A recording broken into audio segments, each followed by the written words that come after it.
Doc with Rocktape, showing you how to go stronger, longer.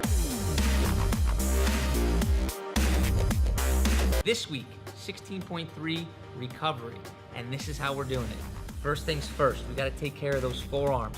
No doubt there's smoke from 16.3 and all that gripping. How are we gonna do it? We're gonna set up a barbell, clamp one end of it down, have the other end free so it can roll. We're gonna get our arm underneath the collar, and we're gonna use our one hand to moderate how much pressure we have, and as the other hand is getting opened up and released by the weight and the roll, okay? We're gonna make sure that we spend at least 2 minutes on each side, okay? So we're gonna make sure that we get the flexor side, and as I just showed, the extensor side. Once we get that all mashed up, we're gonna come down and we're gonna add some stretch to these tissues, and we're gonna do that by getting down on all fours. Hands are gonna be nice and straight, okay? Elbows are gonna be as straight as they can, don't mind this one. And then we're just gonna drive our shoulders over top of our hands, and what we're gonna do is feel a nice stretch right up and down this flexor side of the forearm, okay?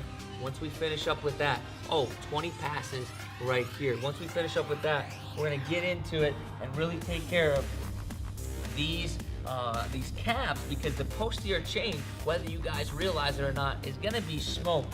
From all that amount of snatching, we're gonna have soreness all up and down this chain. So what we really need to do is first search, okay, all up and down this chain from the calves, the hamstrings, to the glutes, to the low back, okay? We need to take care of that whole entire thing. So what I would suggest is spend 2 minutes per side, and what you're gonna do is try to find a hot spot. Don't miss anything, so make sure that you're rolling all around. But if you find a hot spot, turn that 10 into a 5.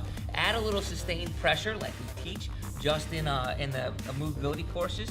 And if you don't find a hot spot, move up to the next spot after doing about 10 to 15 rolls, okay? So I go up, I'm doing this nice scanning roll onto the quad. I do about 10 to 15 rolls. I don't feel anything hot in there. I'm gonna go ahead, I'm gonna move up. I'm just gonna show you guys from the other side so you get a different perspective. We're gonna move up now to the glute in the piriformis region.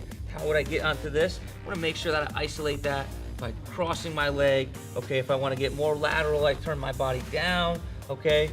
Making these nice long swooping strokes. If I want to turn, if I turn my knee up, I get a little bit more towards the medial side of my body. If I find a hot spot, I'm going to spend some time on that sucker, at least 30 seconds, and then I can just ripple it out, okay?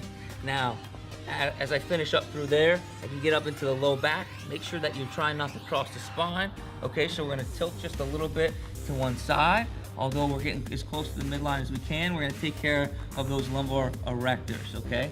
So, here's a little recap. Entire posterior chain rolling, okay?